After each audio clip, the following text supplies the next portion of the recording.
Halo,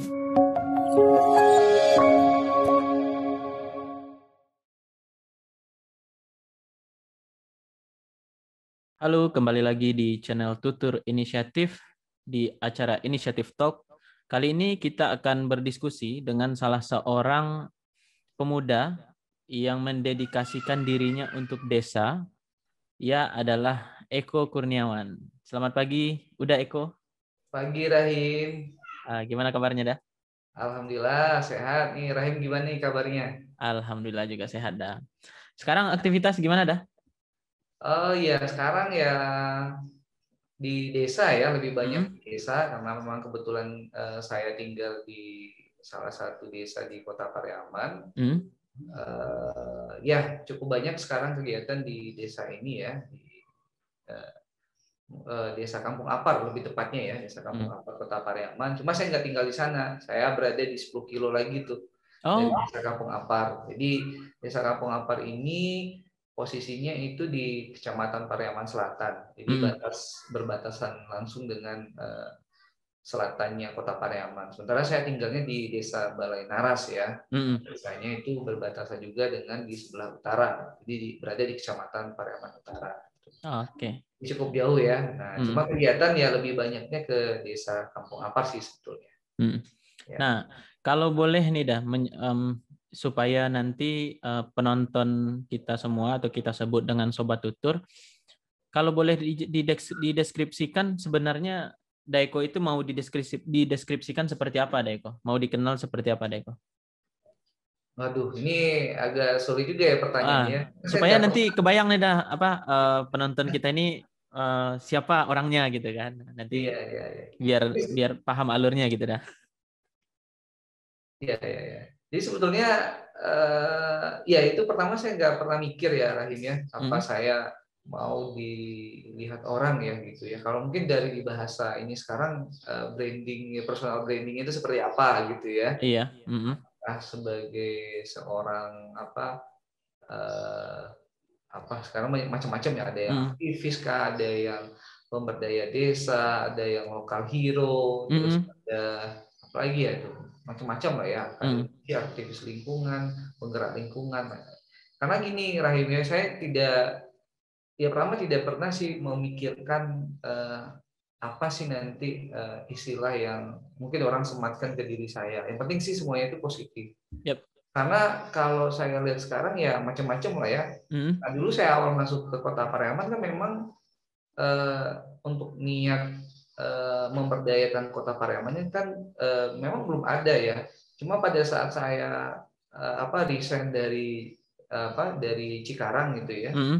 dari Jakarta ke sini, memang ada niatan sih. Cuma saya nggak mikir juga, mungkin belum tahu juga nih mau mau melakukan pemberdayaan di desa itu di desa mananya itu nggak kepikiran. Oh. Semuanya sih mengalir aja. Terus Hmm. saya sini masuk juga karena Sebentar dah. ya Berarti kalau boleh disebutkan Daiko ini seorang pemberdaya desa begitu ya, Daya?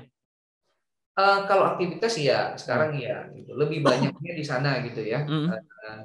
Meskipun sebetulnya saya secara personal kan juga ada usaha gitu ya di bidang apa namanya konsultan ya di lingkungan Hmm. itu.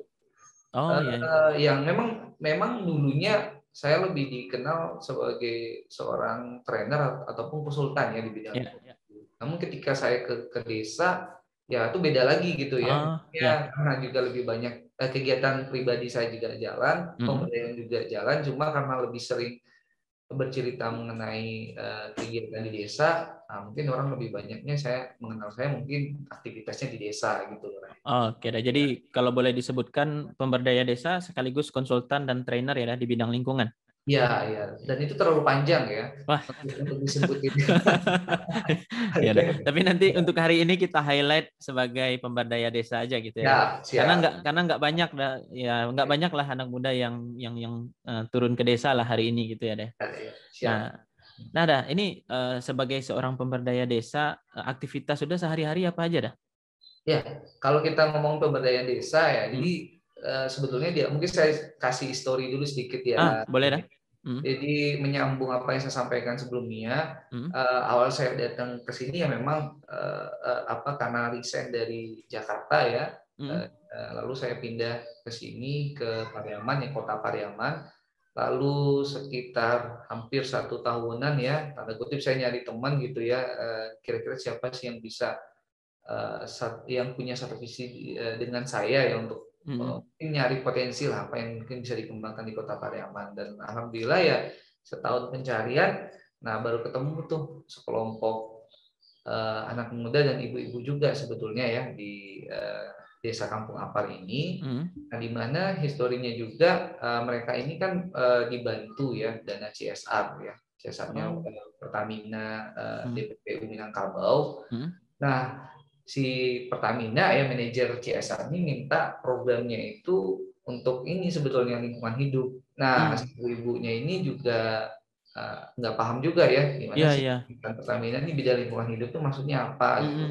Jadi karena permintaannya masih general gitu ya sifatnya, jadi ibu-ibu tuh menafsirkannya itu agak susah.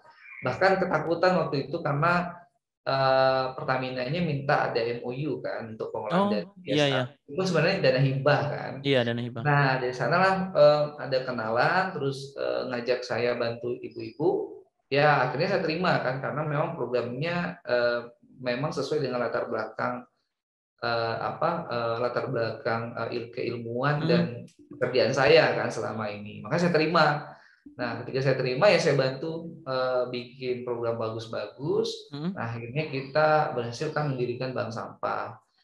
Bank sampah dan juga kita berhasil juga mengembangkan namanya pengolahan sampah organik dengan sistem biokonversi ya. Dan serangga BSF namanya. Iya. Nah, ini berkembang terus. Nah, akhirnya kita sudah punya pupuk organik cair, organik padat, dan juga larvanya sendiri untuk pakan ternak berkelanjutan. Nah, dan terus saya gali terus kan karena ini ada ini lumayan cukup berhasil. Nah, maka saya gali terus nih gimana mungkin masih ada potensi kegiatan kreatif mungkin di desa ini yang kira-kira bisa menghasilkan lapangan kerja ataupun ekonomi baru nih buat masyarakat khususnya di Desa Kampung Apar. Nah, akhirnya mereka ngasih tahu ke saya kalau misalkan kalau mereka pernah waktu itu dapat pelatihan yang dari Fakultas Farmasi UNAN untuk mengolah jahe. Nah, makanya saya menerima informasi itu, lalu saya tantang nih kelompok masyarakat ini ya yang terdiri dari ya 90% ibu-ibu lah kelompok ini. Nah, saya tantang untuk bikin minuman jahe instan kan, karena memang kondisi sekarang sepertinya kita membutuhkan minuman itu ya, karena pandemi terus juga perekonomian masih lesu gitu ya. Nah, maka saya tantang. Nah, akhirnya mereka mau gitu loh untuk bikin sebuah produk itu jahe instan. Nah, saya coba cari teman-teman yang bisa nge-branding gitu ya, jahe. Nah, akhirnya kita muncullah ide nama Jahelo ya. Kita punya produk Jahelo, itu singkatan jahe lokal sebetulnya. Keren jahe lu dah gitu maksudnya. Ya, Jahelo ya. Nah, ternyata jahe lokal ya. Itu lebih enak aja sih didengar dan benar, diucapkan sebetulnya ya, lebih simpel. Nah, akhirnya kita bikin produknya, kita kemas lebih bagus gitu ya, meskipun sebetulnya belum bagus-bagus amat gitu ya. Terus kita urus izin semuanya. Sekarang kita sudah punya izin PIRT ya, karena masih skala UMKM ya, kita produksi ke BPOM. Terus penjualan kemarin itu sudah omsetnya ya selama 2 bulan itu udah masuk ke 12 juta sebetulnya. Saya juga kaget juga ya. Omset ya. Untuk jahe tadi ya. Iya benar ya. Ini omset ya, baru 2 bulan kemarin kita persis bukan launching juga sih. Kita sebenarnya launching ya. Karena kita baru mengenalkan soft launching lah gitu. Iya. Masyarakat itu tepat setengah bulan sebelum puasa. Ya, iya. Ini baru banget ya. Kalau cerita saya di bank sampah tadi memang sudah cukup lama itu ya, sudah tapi belum lama-lama banget juga ya. Kalau bank sampah itu diresmikan bulan Oktober ya, tapi September kita sudah mulai jalan 2020 maksudnya. Iya. Nah, sementara kalau yang ini Jahelo ini baru tepat setengah bulan sebelum puasa ya 2021. Nah, omset kita sudah masuk udah lewat 10 juta gitu ya. Oh, iya. Totalnya sampai sekarang. Tapi itu oke lah ya, worth it Iya. lah, produk baru gitu loh. Nah, kita bersyukur dan sudah mulai dikenal. Nah, oleh beberapa inilah ya, saya sebut stakeholder ya, seperti Bank Nagari gitu loh, terus beberapa dosen juga. Nah, akhirnya dosen farmasi yang dulu pernah ngasih pelatihan itu ini lagi, balik lagi ke Kampung Apar, kan kaget juga kan, kaget plus bahagia juga, akhirnya memang produknya ini memang pelatihan ini betul-betul bermanfaat kan buat ini, buat masyarakat ya. Kita jadi bikin produk yang punya nilai ekonomi yang bagus ya di masa pandemi. Jadi gitu Rahim, terus kita kembangin terus ya, mungkin singkat ceritanya kita udah punya sekarang produk juga snack untuk oleh-oleh. Nah, kita bikin namanya mereknya adalah Kapa Snack. Ya, karena kita punya produk Kapas Snack ini punya produk ada namanya ladu ya, mungkin Rahim pernah dengar. Tahu. Nah, tapi yang paling umum dikenal kan kalau khas Sumatera Barat kan Arepinang. Ya, Arepinang. Nah, ternyata di Pariaman di desa ini ada lagi namanya Madu Galua. Ladu Galua. Oh, Ladu Galua. Nah, Ladu Galua itu kan ini ya, Rahim, batok kelapa. Iya, Galua. Nah, jadi dibikinnya tuh pakai batok kelapa, nggak pakai pinang itu. Oh. Iya, nah itu menyerupai kayak kembang gitu, dia dibikin kayak kembang mawar gitu. Nah, dan rasanya emang agak lebih beda ya, Mungkin banyak beda lah gitu dibandingkan Arepinang gitu. Itu kita kembangin, ternyata ada lagi khas, dan faktanya memang tidak semua orang Pariaman yang tahu itu sih Ladu Galua ini. Ya, tidak semua orang Pariaman. Nah, saya mikirnya wah ini kekhasan yang perlu diangkatkan ya, dan dia punya nilai ekonomi kan, terutama di masa pandemi. Saya eksplor lagi kan, terus saya gali, akhirnya ada beberapa produk yang sudah kita bikin juga ya, kayak yang biasa ya, kayak keripik pisang gitu ya. Juga pas Lebaran kemarin kita juga jual ya. Nah, saya lupa tuh omset Kapa Snack ini kayaknya sudah jutaan juga gitu ya. Jadi produk paling baru itu Kapa Snack ini ya. Mungkin satu di pertengahan puasa ya kita baru produksi. Jadi ya begitulah, sampai juga kita punya rekanan untuk jualan madu gitu, madu Galo-Galo. Nah, madu ini sangat fenomenal juga sekarang yang khusus di Sumatera Barat ya. Nah, ya itu, jadi ini pelengkap juga sebenarnya untuk produknya Jahelo, kan ke Jahelo ini kita pengen arahinnya ke herbalan. Iya. Ya, ke rimpang-rimpangan atau rempah-rempah gitu ya. Nah, plus nanti madu sebagai pemanis alaminya kan gitu. Jadi semua mengalir aja Rahim. Kita coba bantu menggali aja. Sebenarnya saya secara pribadi bantu menggali, terus saya cari peluang apa nanti yang bisa kita bantu lah sih. Dan alhamdulillah ini semua sudah direspon, udah dikenal sama Pak Gubernur juga ya. Bahkan ya waktu itu kita ambil momen pas Menteri Parekraf datang ya, Sandiaga Uno datang ke Kota Pariaman, ya kita ambil momen untuk endorse-nya si Jahelo ini. Dan nah itu juga jadi sejarah bagi saya, kenapa saya sekarang dilibatkan juga di pengurus pusat ini ya, Dewan Pengurus Pusat Asosiasi Desa Kreatif Indonesia. Nah, sejarahnya dari lah gitu ya. Jadi dikenal, saya ekspos terus saya dikontak oleh ketua DKI ya untuk bergabung di pengurus pusat dan juga menawarkan Desa Kampung Apar menjadi salah satu proyek dari pendampingan dari ADKI. Jadi kita sekarang ini untuk di awal ada 46 desa kreatif se-Indonesia Rahim ya sebagai provinsi, dan salah satunya itu adalah Desa Kampung Apar Kota Pariaman. Ini satu-satunya ya di Kota Pariaman. Nah, desa yang masuk ke 46 ya untuk yang awal ini.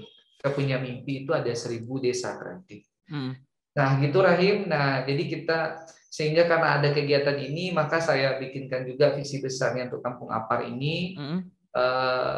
Dimulai dari desa kreatif dulu gitu ya. Nah, kita sudah mulai mengidentifikasi gitu ya, kira-kira apa sih kreativitas ya, ataupun apa namanya modal gitu ya, modal si desa Kampung Apar ini untuk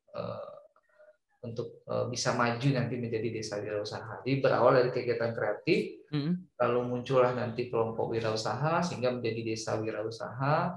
Barulah nanti ya kita juga nggak berani embel-embel sebagai desa wisata ya, karena agak berat ya, karena desa wisata ini banyak sekali kriterianya. Oh iya ya. Nah ya kita nggak mau apa ya gegabah gitu ya untuk mengklaim desa wisata nantinya. Biarlah nanti orang ngasih ngasih ini sendiri apa menyematkan sendiri gitu ya desa Ya. ini sebagai desa wisata. Tapi kita yang penting bagi kita adalah masyarakatnya dulu yang sejahtera ya, baru nanti kita poles dengan infrastruktur sehingga nanti bisa jadi desa wisata. Jadi begitu kira-kira Rahim ya cerita dari saya gitu terkait pemberdayaan desa. Oke. Siap dah. Ya. Berarti tadi ya secara garis besar Daeko tadi ya bekerja di Cikarang begitu ya, terus resign pindah ke kampung, mulai apa tadi mencari-cari masyarakat yang mau berkolaborasi gitu, terus membuat pupuk BSF, terus produk Jahelo sampai madu, ada juga apa makanan khas Pariaman, Are Pinang, dan juga sekarang akhirnya membawa Udaeko masuk sebagai dewan pimpinan ya tadi ADKI, dewan pengurus ADKI gitu. Salah satu pengurus Asosiasi Desa Kreatif Indonesia ya. Nah, mungkin ini banyak yang menjadi apa ya, menjadi pertanyaan bagi teman-teman dan mungkin bagi saya juga gitu. Kenapa udah dulu memutuskan untuk resign dan pindah ke Pariaman gitu? Maksud pindah ke desa ya, ya? Ya apalagi anak muda pastilah butuh finansial gitu kan, yang lain-lain lah gitu. Benar-benar banget. Ya ini menarik ya Rahim ya.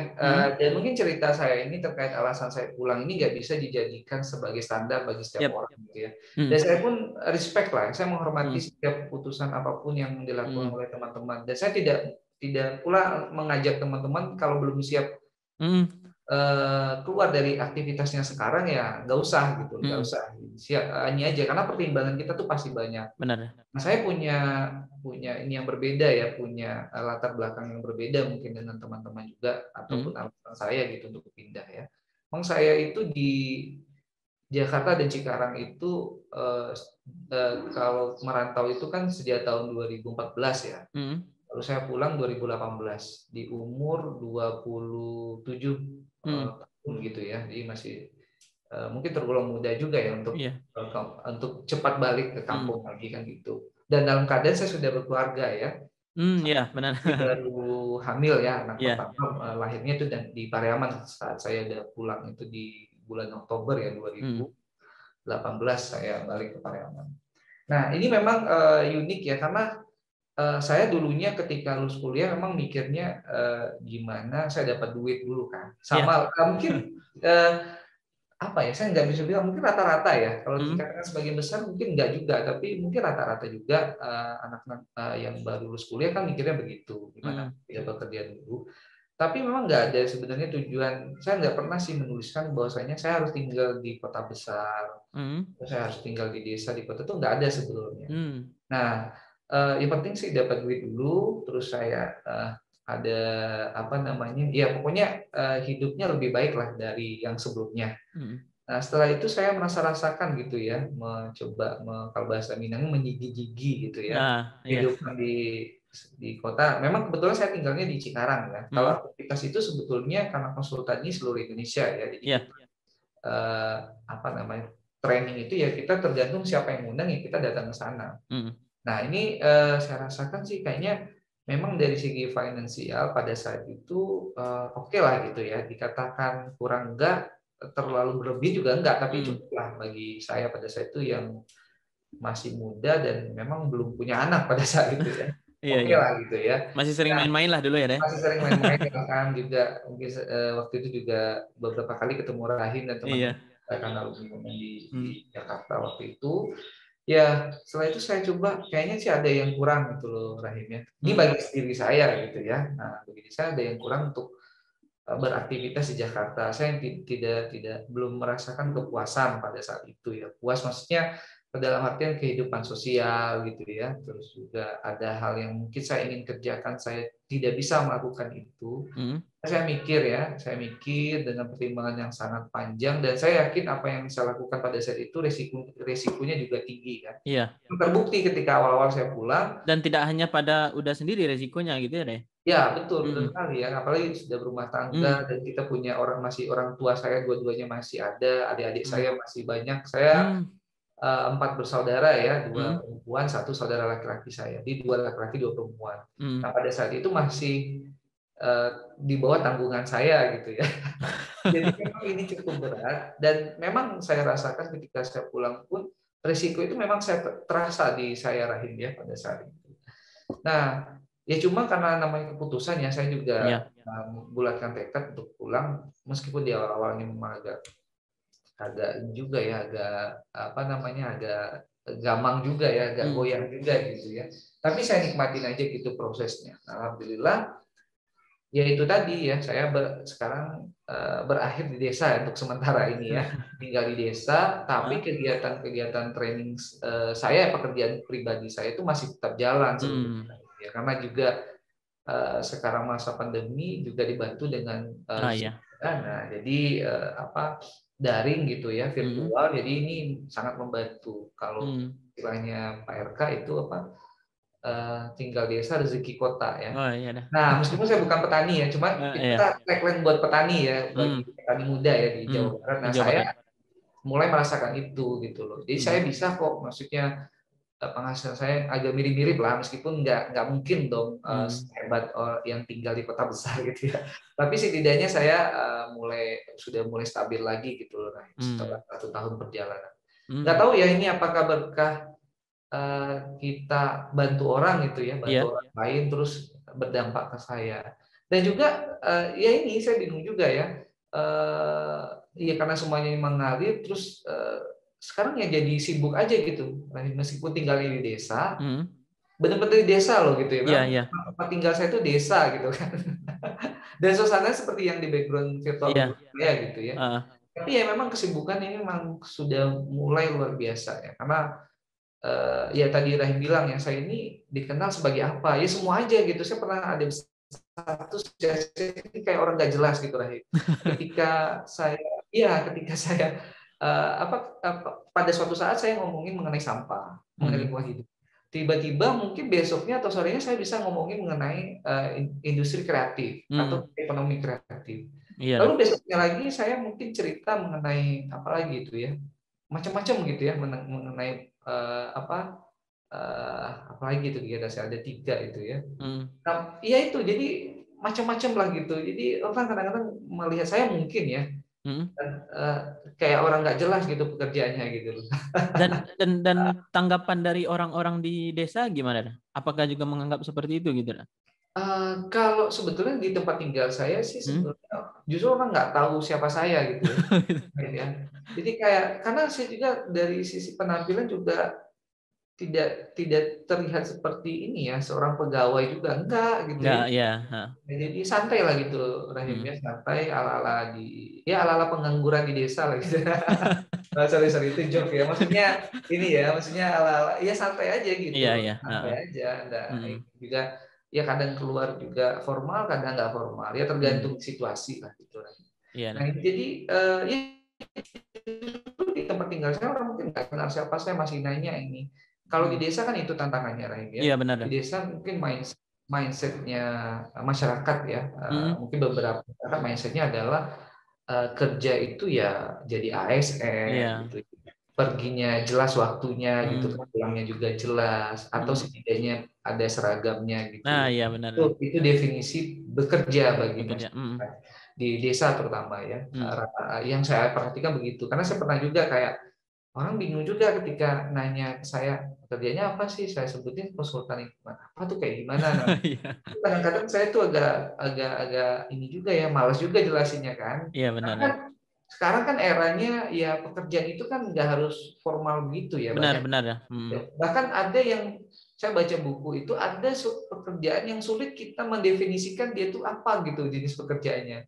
Sekarang ada loh yang gitu ya, kayak kreator yang lain itu agak sulit kita tuh mendefinisikan itu apa sih jenis pekerjaannya gitu ya. Nah, tapi bagi masyarakat di desa kan agak sulit, maksudnya mungkin informasi itu kan agak lambat masuk ke desa. Meskipun akses internet udah bagus, tapi itu agak lambat. Orang banyak petani, nelayan gitu ya, punya toko, wirausaha, nah kan kayak gitu. Nah pekerjaan-pekerjaan seperti saya ini mungkin masih agak aneh dan membingungkan bagi mereka tuh. Ada juga di antara teman-teman nanya, ini kamu omset buat keluarga kamu dapatnya dari mana? Saya kadang-kadang sulit juga jelasnya. Iya. Ini kan halal, Iya benar. halal kan begitu ya. Nah tapi nggak jelas. Nah makanya ketika ada orang nanya ke saya, pekerjaannya apa? Nah saya bilang aja saya tukang sampah. Oh, tukang sampah maksudnya? Iya tukang sampah, ngumpulin sampah. Saya juga nggak bohong kan. Iya benar-benar. Ngumpulin sampah organik, lalu saya pecah. Terus saya ya udah kayak begitu loh, agak lebih gampang gitu ya. Dan Iya. dan orang tidak akan nanya-nanya lagi. Jadi itu sedikit ini ya kondisi sosial masyarakat yang ada di desa sebenarnya. Iya. Orang mungkin nggak nanya-nanya lagi, tapi Rahim yang nanya-nanya ini. Ya gitu. Nah cuma kalau kita di kota besar, orang itu jadi udah menganggap itu hal yang biasa. Iya benar.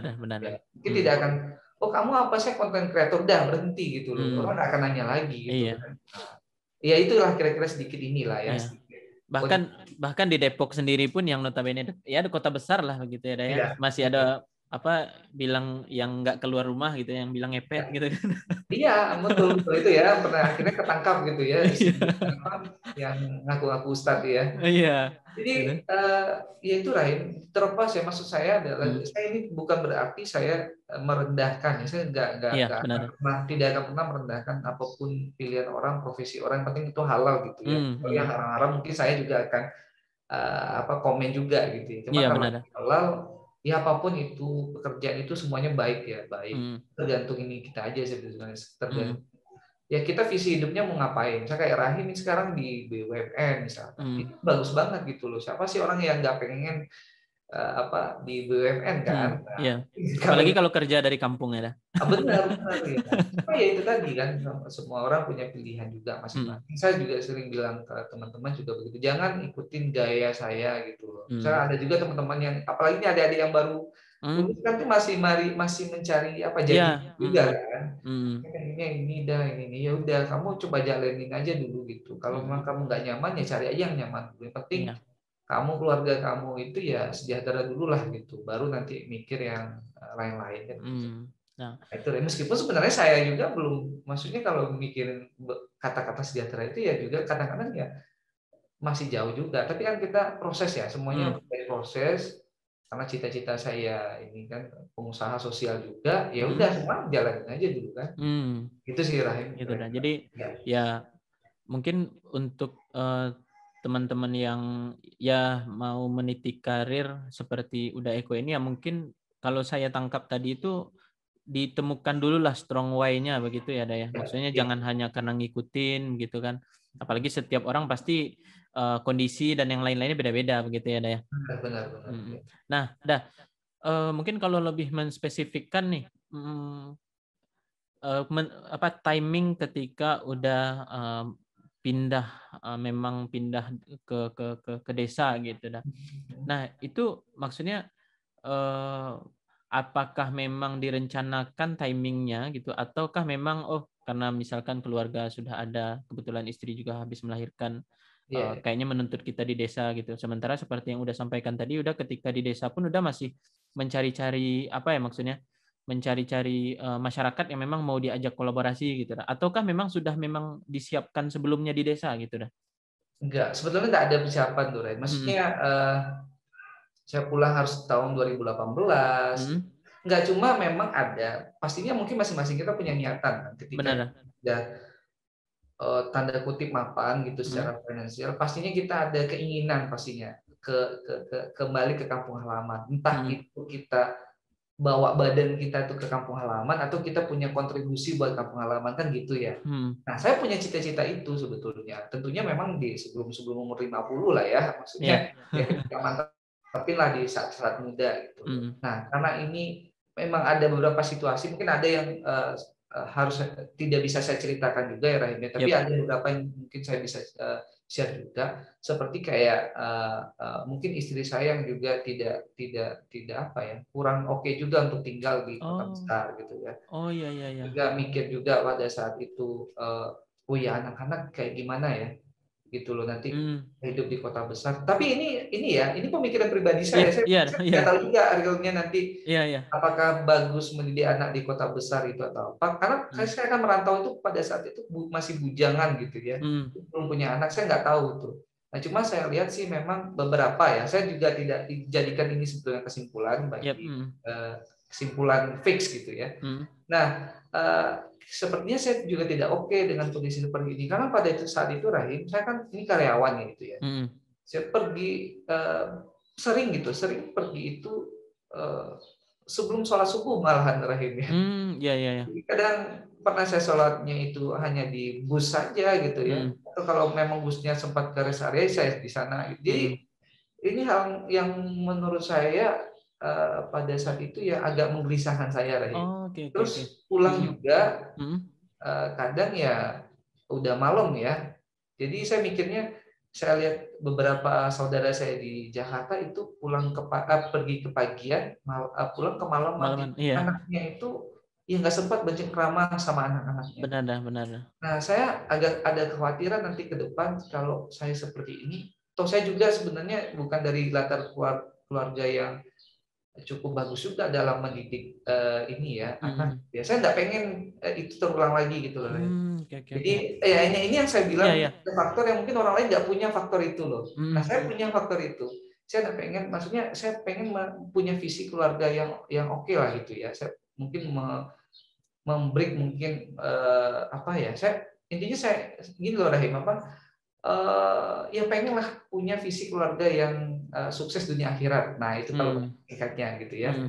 Nah karena saya merasa dulunya saya kurang seperti itu dididik ya Hmm. gitu loh. Nah saya pengen punya itu ke depannya dan sepertinya untuk memulai itu kurang cocok ketika saya tinggal di Jakarta ataupun di Cikarang. Itu Hmm. menurut versi saya gitu Iya. ya.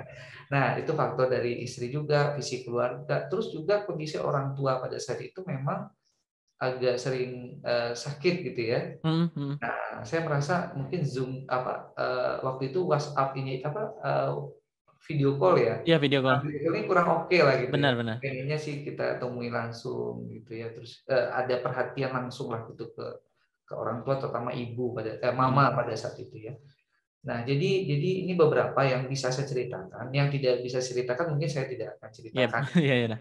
Tapi kira-kira begitulah kita Hmm. punya alasan yang kuat Hmm. meskipun juga pasti adanya risiko kan pasti ada Iya, risiko di balik alasannya kita itu nggak mungkin nggak ada risiko Rahim cuma benar kita dah. tahu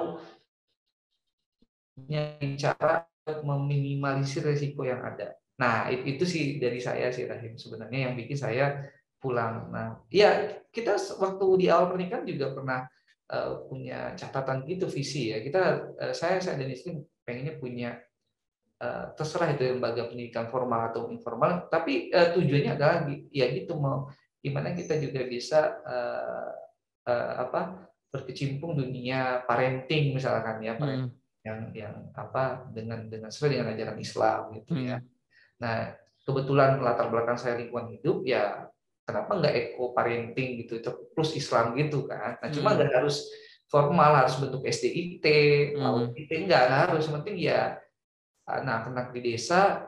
Nah ini Rahim, kadang-kadang yang sering terlupakan di kita kan ini kualitas SDM masyarakat desa kan. Nah Hmm. kita tuh kadang-kadang ya kalau sudah sering di desa itu ada kekhawatiran juga. Ternyata sih sebenarnya dari sisi sosialnya masyarakat desa dan kota itu ini ya, maksudnya kekhawatiran saya sebenarnya Hmm. ada rada-rada mirip lah kayak pergaulan bebas juga ada gitu di Iya. desa. Hmm. Yang bilang di desa nggak ada gitu Iya. ya.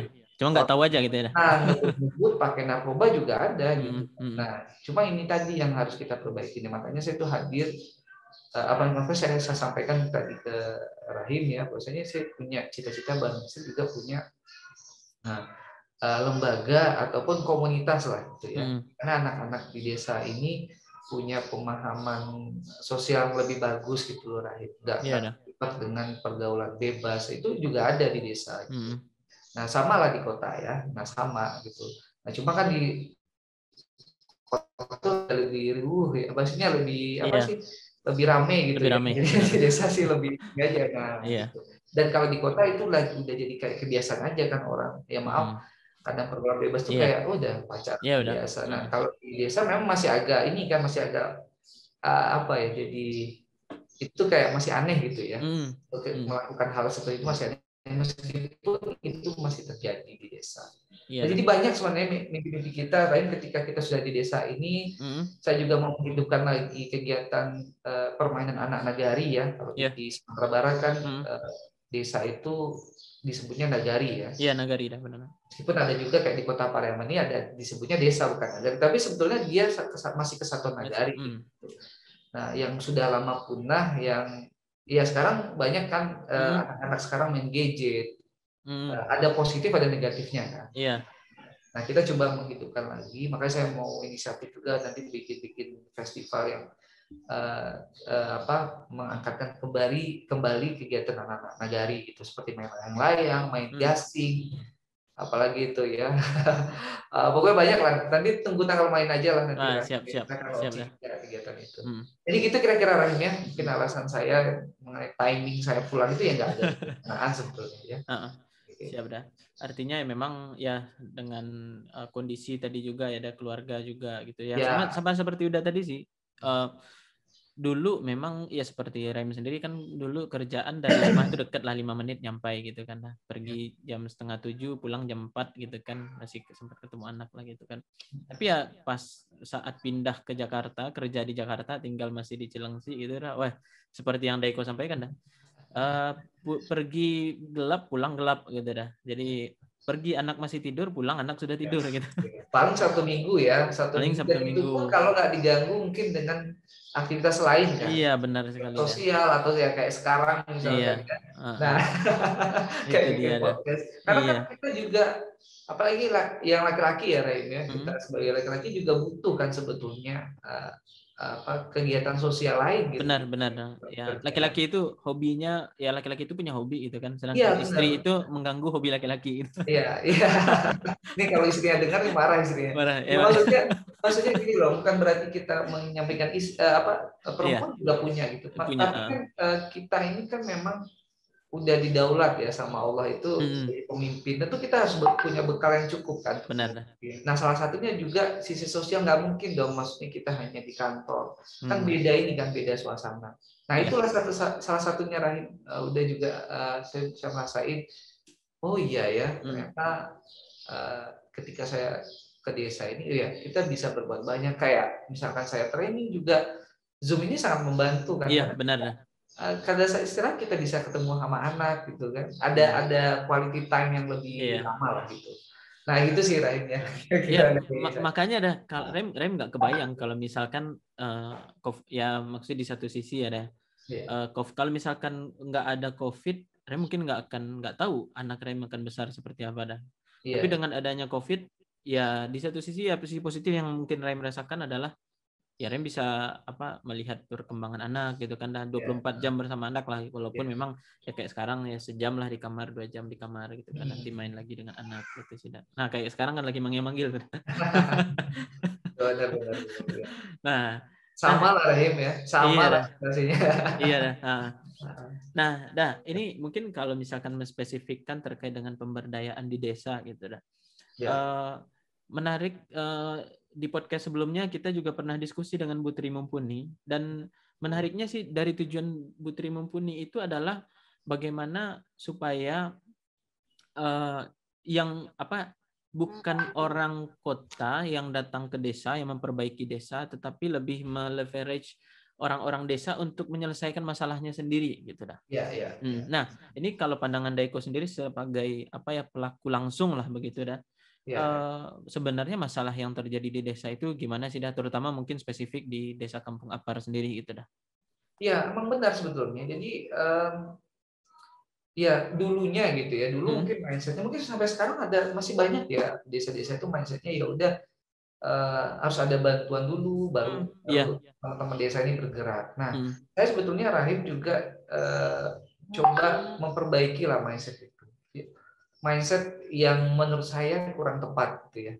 Ya. Kalau ya sebenarnya kan basicnya sebenarnya kan ayat Al-Quran misalnya kalau tidak akan berubah kan nasib satu kaum kalau memang tidak ada keinginan dari kaum Iya, benar. kan begitu. Sebenarnya itu sangat dalam banget gitu pesan dari Allah ke kita kan. Saya juga mikir begitu. Yang penting sih teman-teman ini cobalah berkreasi dulu.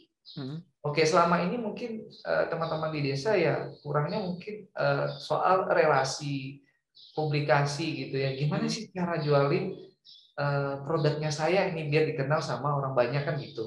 Nah, itulah mungkin perannya kita yang mungkin datang sebagai pemberdaya desa. Nah, kebetulan memang saya juga suka berorganisasi, juga pernah tinggal di kota besar gitu ya. Jadi setidaknya mungkin bisa bantulah, mudah-mudahan apa yang saya punya bisa bantu ke desa. Nah, karena ini yang terjadi kan. Saya coba minta ke orang desa, ke teman-teman di desa untuk coba munculkan dulu apa kreativitas yang dimiliki oleh desa. Iya. Lalu kita asesmen, kita identifikasi, kita data, dapat sekian banyak. Nah, dari sekian banyak kreativitas, kira-kira apa yang punya nilai jual?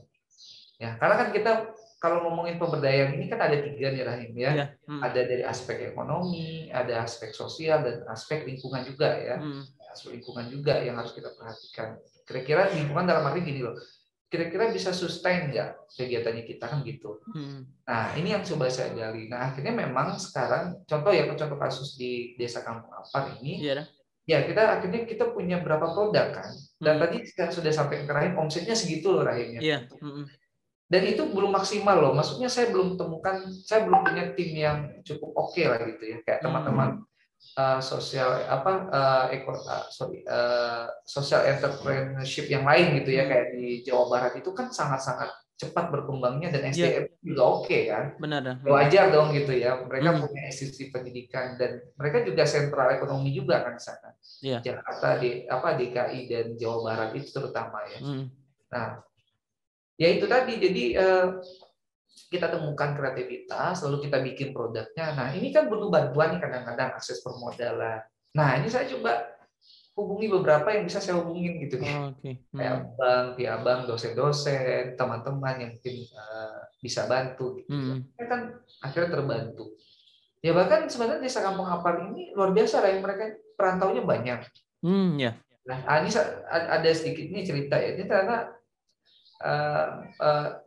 daerah yang paling banyak di tempat tinggal perantau itu kan salah satunya Batam, dan mereka itu jualan emas loh di Batam itu, perhiasan gitu ya. Jadi dikatakan ini bukan desa miskin maksudnya. Benar. Ya, mereka punya perantau yang hebat-hebat dan juga beberapa SDM yang hebat-hebat ada di desa itu. Cuma mungkin belum belum bersatu gitu ya, atau mungkin belum punya gerak yang sistematis lah untuk jadi ya gitu-gitu aja. Desa ya seperti ada sawah, ada ladang, ada buruh taninya gitu ya. Ya gitu-gitu aja, masih belum terlalu berkembang. Nah, kali sekarang ini kan beberapa tahun ini udah banyak nih dana desa yang masuk, sehingga infrastrukturnya jadi lebih oke kan sekarang. Kantor-kantor desanya ya mewah-mewah kan sekarang. Nah, ya cuma tadi maksudnya dari sisi sosial untuk menggerakkan ekonomi desa ini yang masih agak kurang. Nah, langkah-langkah saya yang itu saya bilang tadi Rahim, saya asesmen dulu, saya identifikasi apa kreativitas ya, kita bikin desa kreatif. Setelah itu muncullah dari kreativitas itu nilai ekonomi yang bisa kita jadi pendapatan lah bagi masyarakat atau kelompok masyarakat. Jadilah desa wirausaha, karena nanti akan ada kelompok-kelompok usaha di sana. Nah, terakhir baru nanti ya kalau mau dipoles lebih oke lagi ya jadikanlah desa wirausaha wisata gitu ya. Di mana wisatanya tidak hanya wisata hanya melihat alam, enggak, tapi orang-orang datang ke desa untuk belanja. Nah, tadi tadi gitu ya. Nah, mulai dari orang datang dulu, ya belanja pun sekarang kan nggak harus yang harus langsung datang gitu ya, kan bisa offline, bisa online gitu ya. Nah, saya pun di sini sebenarnya Rahim kita bikin organisasi namanya Kampung Apar Innovation Center. Ya, untuk apa? Untuk mencapai tujuan tadi, desa wirausaha, desa kreatif gitu ya. Untuk mencapai tujuan tadi kita punya mobilnya namanya KAIC gitu ya, Kampung Apar Innovation Center. Nah, di sana sebetulnya sudah mulai nih kita masukin ke marketplace misalkan. Terus kita juga kerjasama dengan Bank Nagari untuk membuat kris ya, QR pembayaran secara secara online gitu ya. ya secara apa istilahnya sekarang itu ya online lah gitu ya. Kalau istilah kerennya ada itu Rahim. Saya lupa istilah kerennya. Ya. Online payment bukan? Apa? Iya, payment ya gitu ya. Nah, jadi pakai online payment gitu ya jadi lebih memudahkan dan memang di zaman pandemi di era pandemi ini memang harus ini juga ya cashless juga ya untuk Ya, benar. mengurangi kontak kita kan dengan Contoh. virus. Dia lebih sudah mudah semua sekarang. Kita mengarahkan ke sana meskipun ya butuh waktu ya, karena SDM di desa ini beda dengan kota. Kalau kota itu kan memang SDM terbaiknya tuh lari semua ke kota. Yeah. Nah, yang di desanya ini yang hanya beberapa yang terbaik. Nah, sehingga wah ini memang kita butuh edukasi yang ekstra sabar. Kayak ke desa. Jadi gitulah kira-kira Raif ya. Nah, tadi Daiko juga sudah menyampaikan butuh edukasi ekstra sabar gitu kan di desa. Nah, ini kalau boleh mungkin pengalaman spesifik gitu dah. Tadi kan kalau dari Daiko ketika di desa mengidentifikasi potensi desa gitu ya dah. Dan mengembangkan itu gitu dah. Nah, tapi ketika udah mulai mengidentifikasi tadi begitu, maksudnya secara teknis tantangan apa sih dah yang udah temui gitu? Maksudnya apalagi udah sebelumnya merantau di Jakarta gitu kan, terus tiba-tiba di kampung udah mungkin ya gimana cara komunikasi sosialisasinya gitu dah dalam mengidentifikasi potensi tadi dah. Iya, jadi kalau mungkin di desa ya, terutama di Sumatera Barat tuh mirip semua. Jadi yang paling berat dalam hal program itu kan sebenarnya tuh aspek sosial lah ya. Itu yang paling berat ya, sosial. Jadi kita coba lihat dulu nih. Kalau saya sih strateginya adalah saya mengidentifikasi tokoh-tokohnya dulu tuh, ngomong tokohnya. Iya. Kalau misalkan langsung aja, misalkan kita bikin program lalu kita kontak tokohnya udah agak sulit. Nah, alhamdulillah ada beberapa tokoh di desa ini yang saya datengin gitu ya. Tapi dibantu juga lah oleh kelompok masyarakat yang saya bina ini ya, lewat direkturnya itu.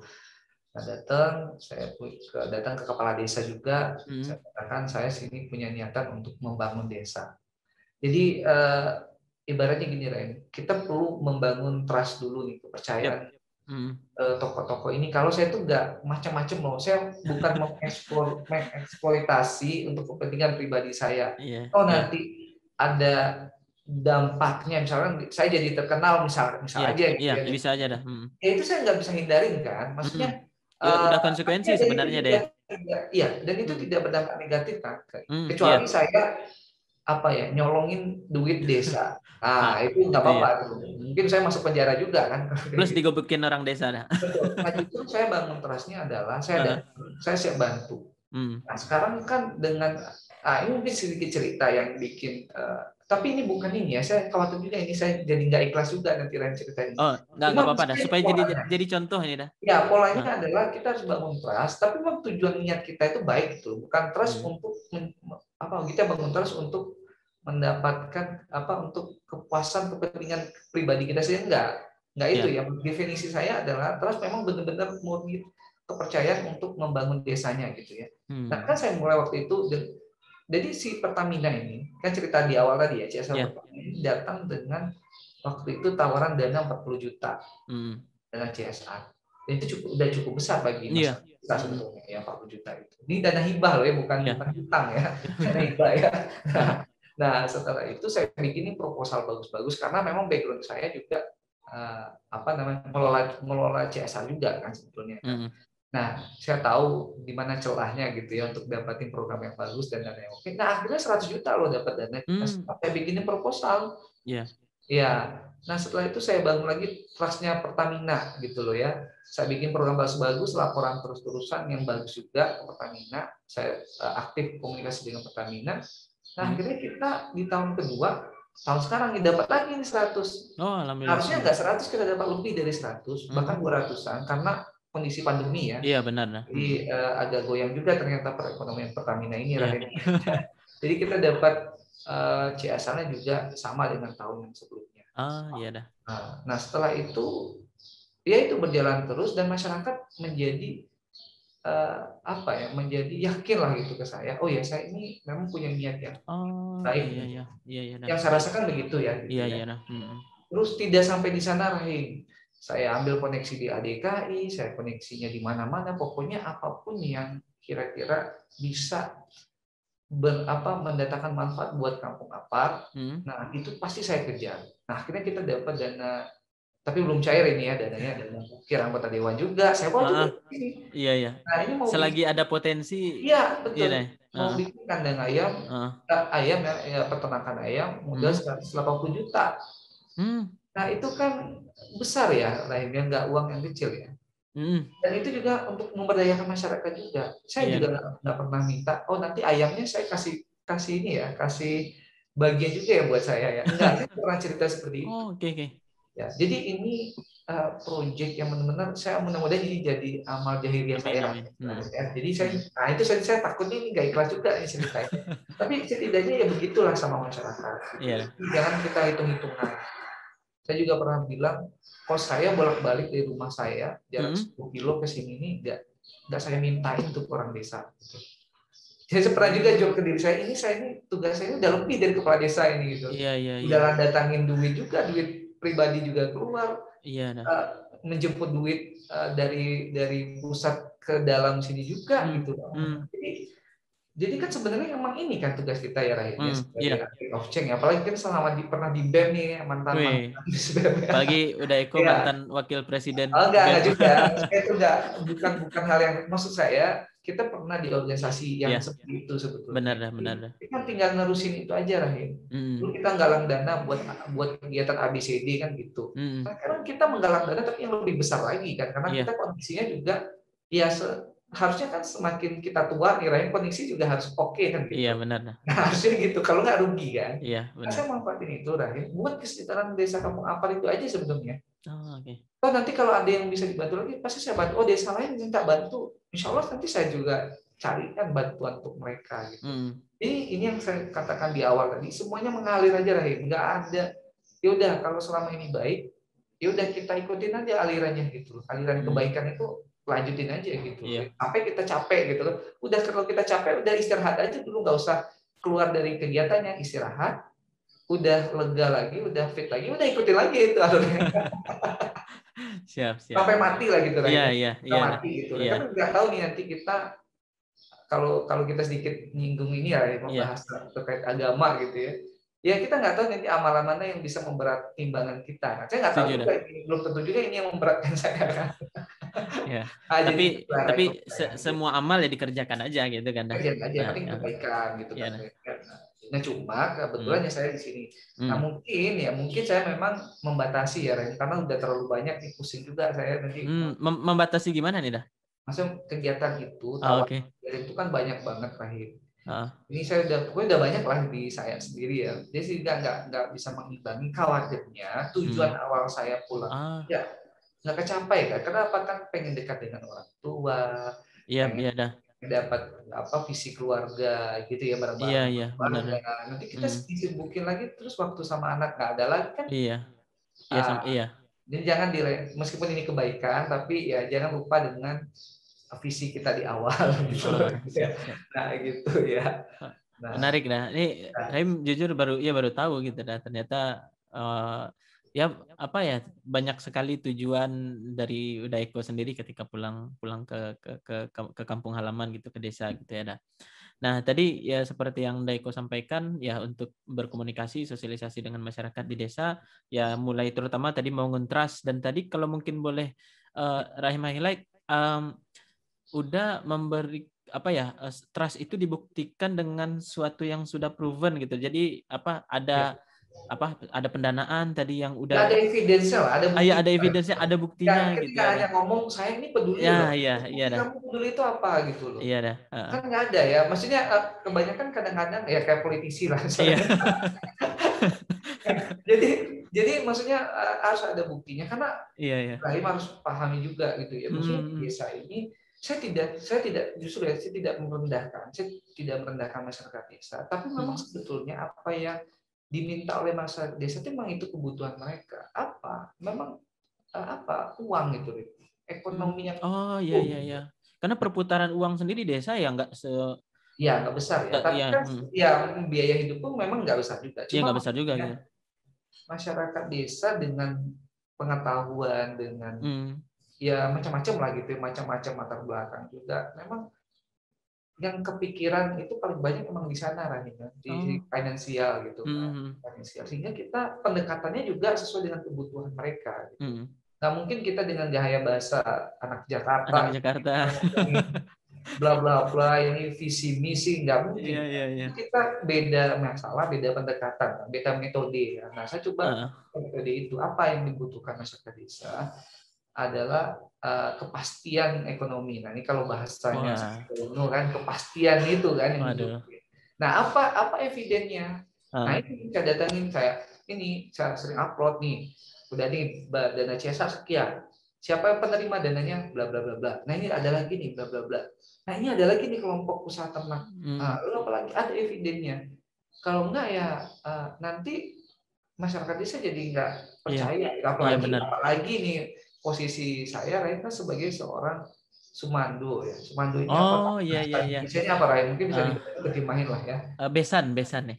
Bukan, besan tuh beda lagi tuh. Besan tuh orang tua sama orang tua kan, tuh besan. Iya. Tapi kalau sumando ini intinya saya fitri di suatu wilayah. Nah, bagi orang wilayah itu saya sumandonya. Iya benar. Istilahnya kan.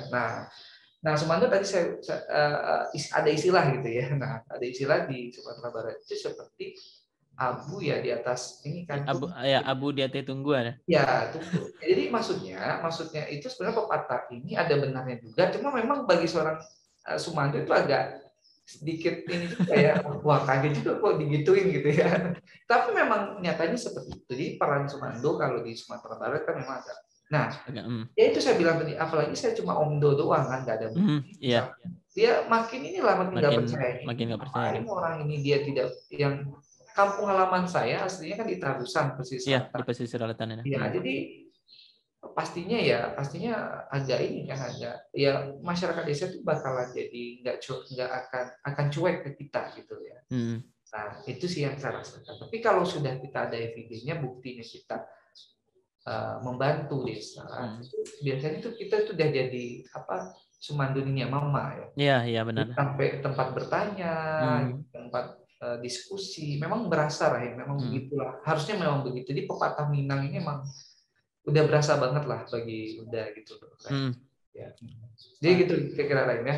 Siap dah. Kembali ke desa mungkin ya bahasanya. Nah, itu ya, jadi beda-beda pola ya, beda masalah desa, Rahim, itu beda pendekatan. Nah, desa ini di Sumatera Barat aja nih, tidak bisa ini dijadikan misal desa Kampung Apar, copy paste misalkan programnya, belum tentu berhasil. Karena kita butuh aspek sosial tadi. Jadi kita identifikasi. Kalau di ini mungkin Rahim pernah dengar di istilah CSR itu ada namanya dokumen social mapping. Oh iya, social mapping. Nah, sebenarnya itu ilmu juga, Rahim, yang selama ini udah berikan ke orang lain, sekarang diterapin nih.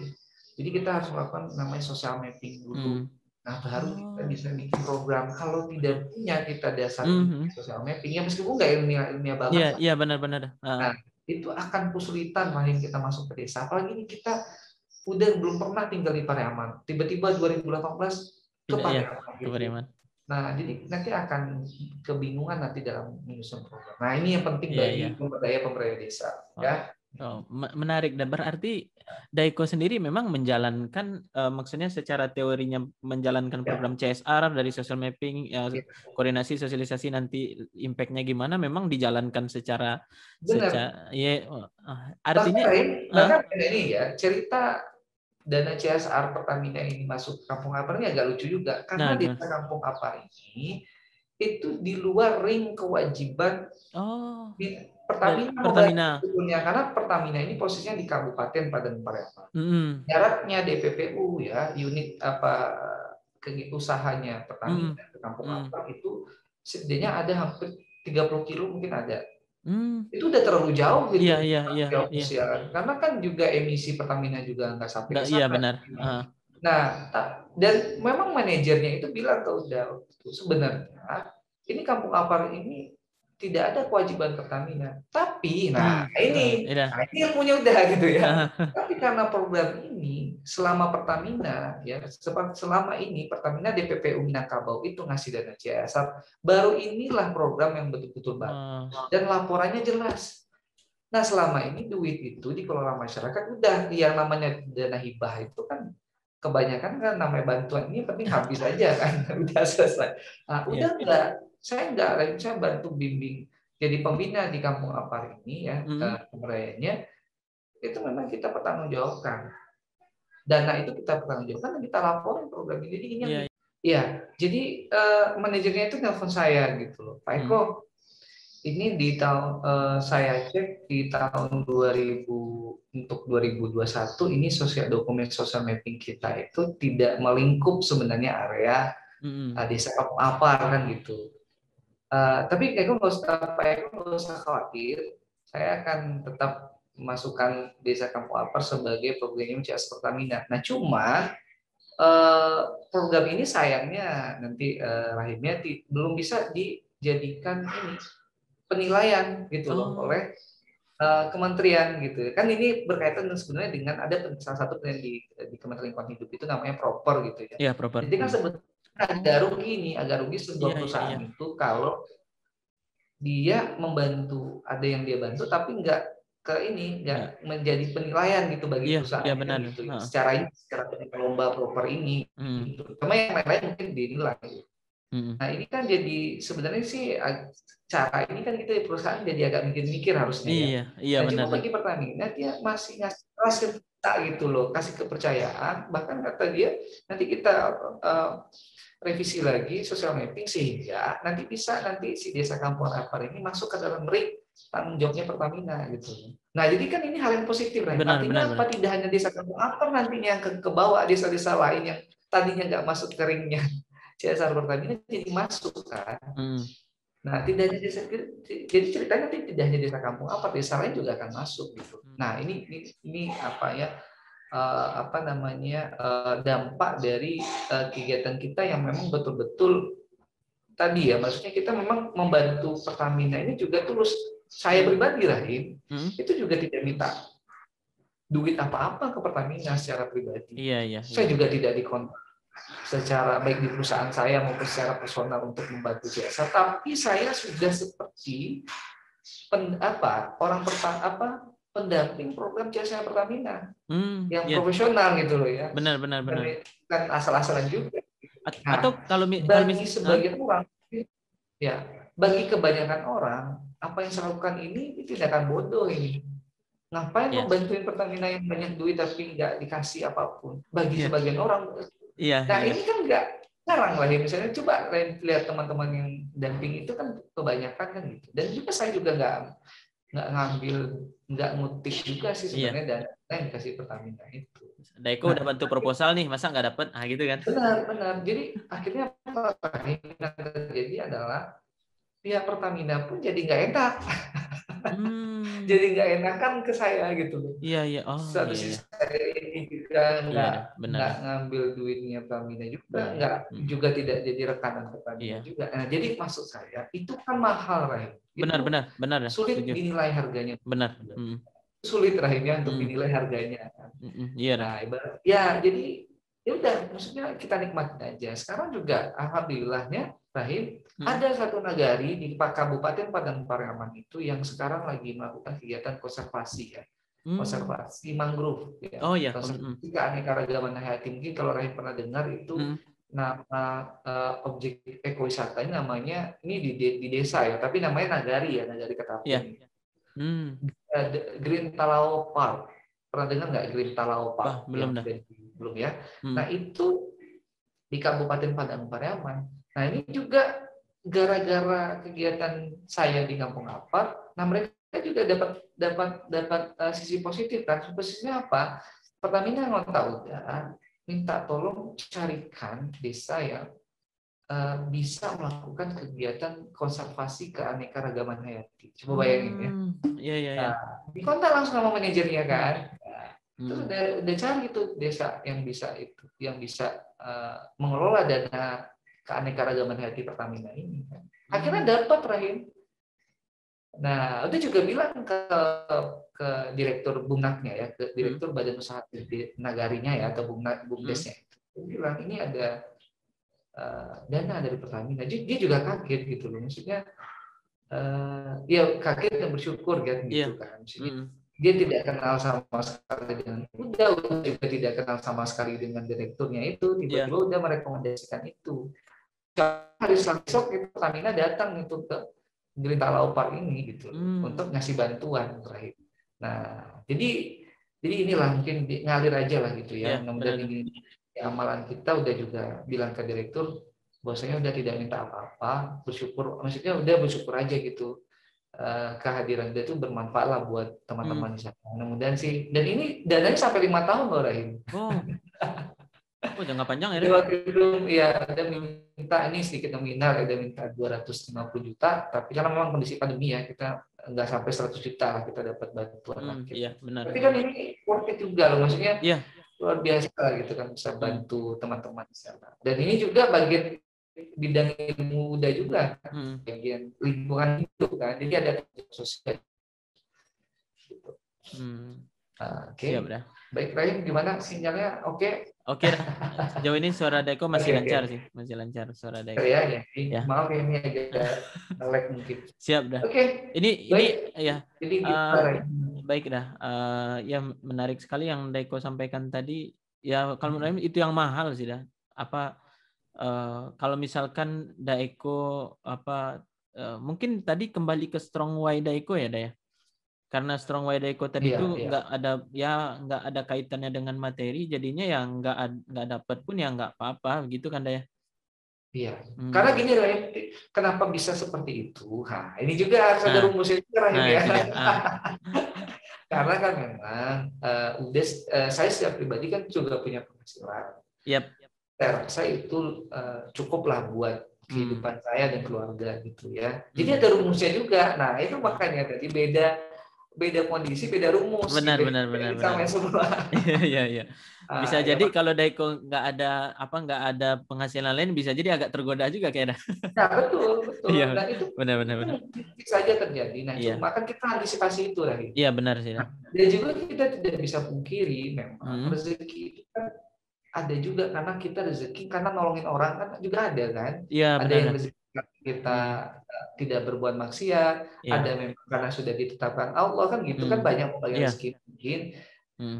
Pun misalkan sekarang dapatnya lancar kan, rezeki udah, mungkin karena tadi juga kan, memang dia tuh kebaikan pasti kebaikan kan, satu kebaikan baliknya 7 kebaikan kan gitu. Kita tanam kan ada ayat Al-Qur'annya kan kayak begitu tuh, kira-kira definisinya begitulah. Nah, gitu sih ya. Jadi memang beda rumusnya, hati-hati ya teman-teman nanti memahaminya. Nah, ini beda orang, beda rumus, beda kondisi, beda rumus. Nah, lagi-lagi udah tekan sana ya untuk pemberdayaan desa. Ya, oke. Siap, dah. Nah, ini pertanyaan terakhir nih, dah. Sebagai pelaku lah di pemberdayaan desa, apa harapan Daiko kepada anak muda nih, dah? Oke, nah ya ini paling menarik ya, karena juga kita narasumbernya anak muda juga ya. Jadi anak muda. Sebenarnya sih udah nggak ini juga ya. Maksudnya kalau untuk nasihat untuk anak muda itu banyak banget lah ya sekarang di ada sama pakar-pakar ini juga banyak ya, wirausahaan sukses juga banyak gitu. Jadi mungkin dari sisi udah aja ya gitu ya, dengan sharing udah kasih sekarang yang mudah-mudahan sih ya, karena anak muda ini kan dia punya modal, ada satu modal yang mungkin nggak dimiliki sama generasi usia lanjut ya. Kita punya fisik yang lebih, semangat yang lebih kan dibanding yang lain. Kita masih punya kesempatan untuk gagal yang lebih panjang gitu dibandingkan kalau nanti udah aja sekarang udah umur 30 rasanya ya udah ada semacam penyesalan gitu ya. Kenapa di usia 20 ya, meskipun sebenarnya usia 20 tuh juga kita juga ada ada kegiatan yang bermanfaat, cuma masih kurang aja gitu loh ya. Nah, artinya jangan sampai sia-siakan umur kita sekarang nih. Misalnya gini lah, nggak usah lah kita patok muda. Pokoknya yang mendengar sekarang di umur berapapun mulai startnya maksimalin aja gitu loh untuk berbuat baik. Nah, kalau kita sehat, ya kita maksimalkan sehat kita tuh buat kebaikan. Kalau kondisi sakit, ya pada saat sakitnya itu kita maksimalkan pula gitu kan. Apa yang kita lakukan? Oh, kita tidak bisa kemana-mana, ya kita maksimalkan ketidak kemana-manaan kita itu untuk kebaikan, karena banyak sebenarnya peluang yang bisa kita lakukan gitu ya. Dan insya Allah nih ya, yang udah rasakan ya, kalau sekali aja kita udah berbuat baik, ya sekali ya. Ini rumusnya mirip nih sebenarnya ya. Udah pernah dapat nasihat dari salah satu ulama ya. Satu keburukan yang kita lakukan, maka diikuti dengan keburukan-keburukan lain. Ya, misalkan kita berbohong, satu kebohongan. Untuk menutupi kebohongan ini, ada lagi kebohongan lain. Ada lagi kebohongan lain. Contoh gitu. Nah, sama kayak kebaikan. Ketika kita sudah diasikkan dengan satu kebaikan, maka nanti akan datang lagi peluang kebaikan lain, yang lain gitu loh, yang bisa kita lakukan. Jadi jalanin, cuma ya nggak ngasal juga ya, maksudnya jalanin, pakai rumus jalaninya. Udah, pokoknya setelah kita udah masuk ke rumusnya itu udah ngalir aja tuh, ngalir aja, manfaatin lah umur semudah mungkin gitu ya. Nah, jangan lalai ya, jangan jangan tergoda mungkin ini itu ya. Masa tergoda untuk kegiatan yang ini ya, yang negatif lah ya, dalam konteks yang negatif ya. Jadi kayak Rahim sekarang mungkin ya, contoh Rahim ya, Rahim bisa ikut podcast, ya udah lanjutin misalkan podcastnya yang baik-baik, semoga bisa menginspirasi. Nggak harus semuanya harus bikin podcast, nggak harus juga gitu, bagi-bagi peran aja gitu ya. Nah, Rahim karena juga punya talent gitu ya di podcast, punya potensi, udah jalan. Nah, kayak gitulah. Mungkin ada teman-teman yang lain mungkin ya sekarang apa ASN. Nah, jadi ASN sekarang ya bedain gitu loh gaya ASN zaman dulu kan. Ya, jangan sampai ikut-ikutan, karena kan kadang-kadang senior ya senior buang waktu juga, kita buang waktu. Karena kan masih banyak kan yang bisa kita lakukan. Jangan jadi sampai apalagi Rahim, jadi petani ya. Jadi petani, anak-anak muda kan sekarang lagi semangat jadi petani milenial kan namanya. Petani apalagi itu petani muda. Nah, jangan juga gitu-gitu aja jadi petaninya gitu ya. Kalau misalkan ada hal baru yang kita bisa bikin produk tani kita jadi oke, ya udah kita lakukan. Nah, gitu loh Rahim kira-kira ya. Jadi apapun profesinya, udah manfaatinlah waktu sisa umur ini ya untuk kebaikan gitu aja sih. Ya, yang lain-lainnya silahkan nanti lihat di YouTube ya, motivator banyak sekali. Banyak. Saya bukan motivator ya. Gitu. Siap, udah. Ini menarik sekali diskusi kita pada hari ini dah. Banyak manfaat lah yang bisa kita dapatkan dari diskusi hari ini gitu kan.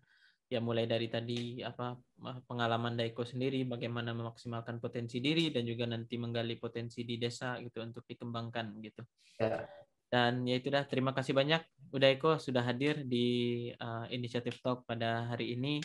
Mudah-mudahan nanti kita bisa bikin edisi baru lagi lah dengan pembicaraan-pembicaraan yang baru juga gitu. Sekarang nanti Daiko bikin karya apa lagi nih? Nanti kita bisa diskusi lagi nih dah. Tunggu tanggal mainnya. Siap, udah. Siap. Terima kasih banyak. Jadi itu ya. Ya, sama-sama Rahimnya udah ngajak duet di ini ya, di podcast Tutur Inisiatif ya. Siap. Ya juga mungkin dari apa yang mungkin sedikit lagi nih dari apa mungkin yang saya sampaikan tidak 100% juga gitu ya. Mungkin ada salah juga gitu ya. Saya mohon maaf nanti misalkan kalau ada ini ya mungkin yang tidak pada tempatnya kata-kata saya ya. Ya ambil aja yang baik-baiknya ya, ambil yang baik, tinggalkan yang buruknya, karena nggak mungkin juga sempurna apa yang saya sampaikan, pasti banyak kurang. Gitu. Jadi itu mungkin ya, terima kasih banyak. Yang mudah-mudahan juga yang pada nonton juga bisa menginspirasi dan bisa menginspirasi yang lain gitu loh. Rahimnya mungkin tujuan podcastnya juga begitu kan ya? Iya, tujuannya seperti itu sudah. Ya. Siap. Okay. Terima kasih banyak Daiko. Terima kasih. Semoga lancar terus Daiko dalam memberdayakan desanya, supaya juga masyarakat desa juga makin sejahtera gitu dah. Sekian, terima kasih penonton semuanya. Assalamualaikum warahmatullahi wabarakatuh. Waalaikumsalam warahmatullahi wabarakatuh.